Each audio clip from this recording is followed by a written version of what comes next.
August 14th, 1983. Samuel Greer arrived at the Madison Street boarding house carrying 2 worn leather suitcases with cracked handles and scuffed edges. His gray wool coat buttoned to the neck despite the sticky summer heat, his gloves tied around, his hands as though he'd forgotten to take them off. Mrs. Violet Brooks, the landlady, remembered how he signed the tenant ledger for room 12 with a steady hand and handwriting so neat it looked printed. She had watched hundreds of tenants come and go over her 30 years running the place, but something about Samuel felt different. He didn't smile or frown, didn't ask about the shared bathrooms or the rules about visitors. He just took the brass key and climbed the stairs, his footsteps quiet despite the creaking wooden steps, and no one heard a word more from him that day. No moving truck followed, no furniture delivery, no friends or family came to help him settle in. No one saw him carry in anything except those 2 suitcases and a thin manila folder tucked under his arm. The other tenants on the second floor barely noticed him at first. He kept to himself, never ate in the shared dining room, never left dishes in the sink or made noise in the hallways.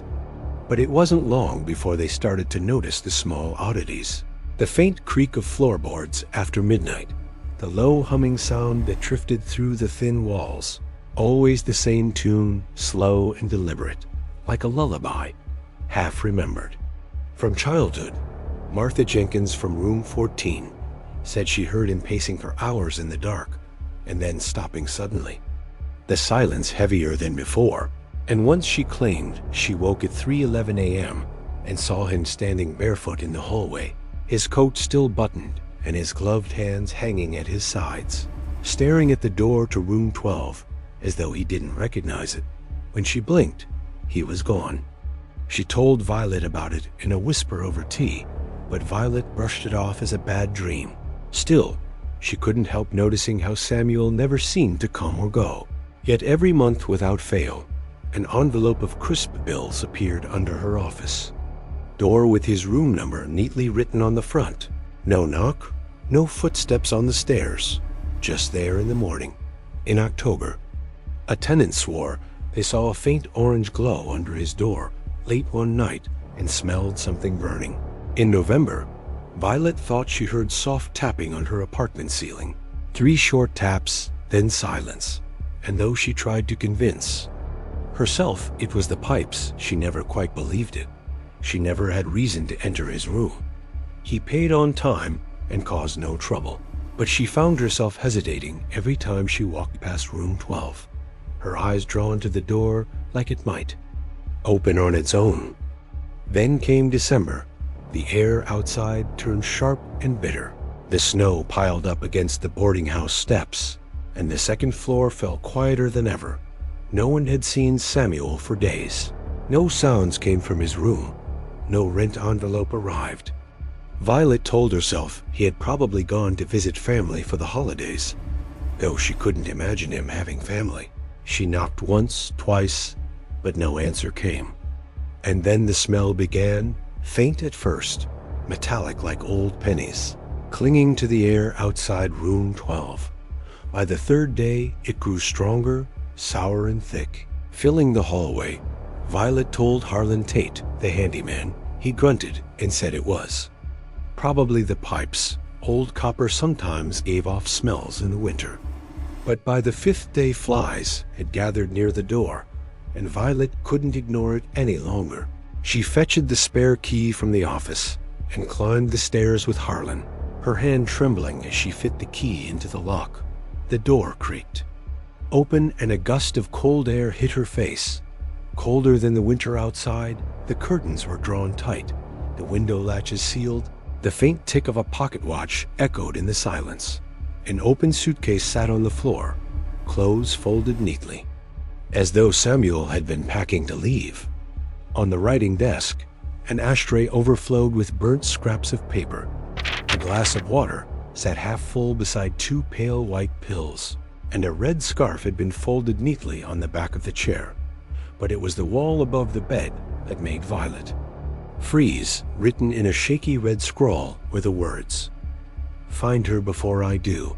There was no body, no blood, no sign of a struggle, but the air felt heavy, suffocating. Violet stumbled back and Harlan's face had gone pale. They left the room as it was and called the police. Soon cruisers pulled up outside, officers climbing the stairs with flashlights and cameras. Neighbors peeked from behind cracked doors as paramedics followed, though there was no one to save. Detectives spoke in hushed tones as evidence techs set up cameras and photographed every corner of room 12. And in the hallway, one word spread like wildfire: murder. But when the police checked the records, the story turned stranger. There was no Samuel Greer, no driver's license, no social security number, no fingerprints in the system. The name on the tenant ledger was tied to a bank account closed more than 10 years ago. In room 12, there was no phone, no ID, no receipts, only that suitcase, the burnt papers, and a single photograph tucked under the mattress. It showed a woman standing by a river, her back to the camera, her hair pinned up beneath a wide hat. And on the back, written in the same neat handwriting, were the words, Madison Street, February 1921.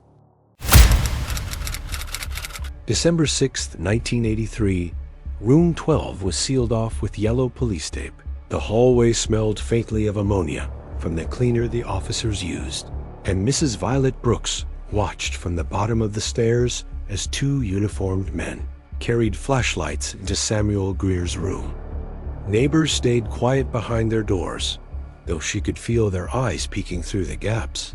The smell that had drawn everyone's attention was gone now, replaced by a cold, clinical air, and for the first time in years, Violet thought about the last time police had visited her building. A long time ago for a tenant who disappeared owing 2 months' rent. But this felt different, heavier. The lead detective, a tall man with a gray mustache named Harold Lang, asked her to step into her office. He flipped through the ledger she handed him, his gloved fingers stopping at Samuel's name, his eyes narrowing at the neat handwriting. He asked her how long Samuel had been living here, and Violet told him since August 14, 1983. She explained how he paid rent 6 months in advance, always left envelopes of cash under her door, never caused trouble, never asked for anything, and hardly left his room. Detective Lang nodded without looking up and asked if she had seen him. Leave the building recently. She shook her head. She hadn't seen him leave at all. Not in days, maybe weeks. One of the officers interrupted to say there was no sign of Samuel in the room. No wallet, no keys, no receipts, no mail, just an open suitcase, folded clothes, burnt scraps of paper in an ashtray, and a photograph under the mattress showing a woman standing near a river. On the back it read Madison Street, February 1921. Written in the same neat hand as Samuel's name in the ledger, the detective asked Violet if she recognized the woman, and she said no. She couldn't even remember Samuel having visitors, not once in 5 months.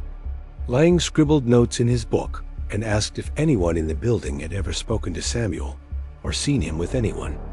Violet hesitated, her memory drifting back over the past months, as she began recounting the strange stories tenants had told her. Martha Jenkins in room 14 claimed she woke at 3:11 a.m. one night to see Samuel standing barefoot in the hallway, coat buttoned tight, gloves on, staring at the door to room 12 like he didn't recognize it. Martha swore he was humming a tune she couldn't place, low and slow like an old lullaby. When she blinked, he was gone. She told Violet the next morning over tea, but Violet had dismissed it as a dream. In October, Alan Pryor from room 9 said he smelled something burning in the middle of the night, a faint acrid smoke leaking from under the door of room 12. He knocked but got no answer, and by morning the smell was gone. Alan never brought it up again. In November, Henry Collins from room 8 complained of soft tapping sounds above his ceiling. 3 distinct knocks at 2 a.m. when Violet asked Harlan, the handyman, to check the pipes. He found nothing unusual. No leaks, no damage, She told Detective Lang all this, and he listened without interruption, his pen scratching across the page. When she finished, he closed his notebook and said there were no fingerprints in the room. Nothing on the door handles, nothing on the window latches, nothing on the pocket watch ticking on the desk, nothing. In the suitcase or on the photograph, it was as though Samuel Greer had never touched a single thing. Lang ordered his team to canvass the neighborhood for anyone who might have seen Samuel leave in the past week. But he told Violet in a low voice that he didn't expect much. People like this, he said. They don't just vanish unless they wanted to. For the next 3 days, police came and went. Photographers took dozens of pictures. Flashbulbs lit up the dark hallway like lightning, and neighbors whispered about murder, about ghosts, about things they didn't understand. Violet couldn't sleep. She kept seeing Samuel's gloved hands, the neat envelopes of cash, the words on the wall in room 12, "Find her before I do." She didn't know who "her" was or what Samuel meant, but she felt the unease settling deeper in her chest. Late on December 8th, she thought she heard the humming. Again, faint and low, coming from somewhere upstairs. She froze, holding her breath, but when she pressed her ear to the ceiling, all she heard was silence. The next morning, Lang told her Samuel Greer didn't exist. There was no birth certificate, no driver's license, no social security number. The bank account used to pay his rent was closed 10 years ago, and the name was likely false. Violet asked what happens now, and Lang said they would keep investigating, but it might turn into a cold case.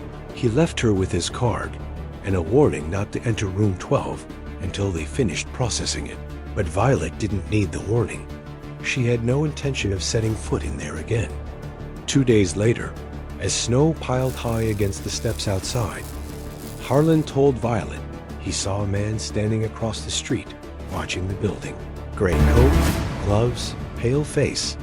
But when Harlan looked again, he was gone. No footprints in the snow. Where he had stood, Violet didn't know if she believed him. She didn't want to believe him. But that night, she locked her office door and slid a chair under the handle. In her mind, the words replayed over and over, "Find her before I do."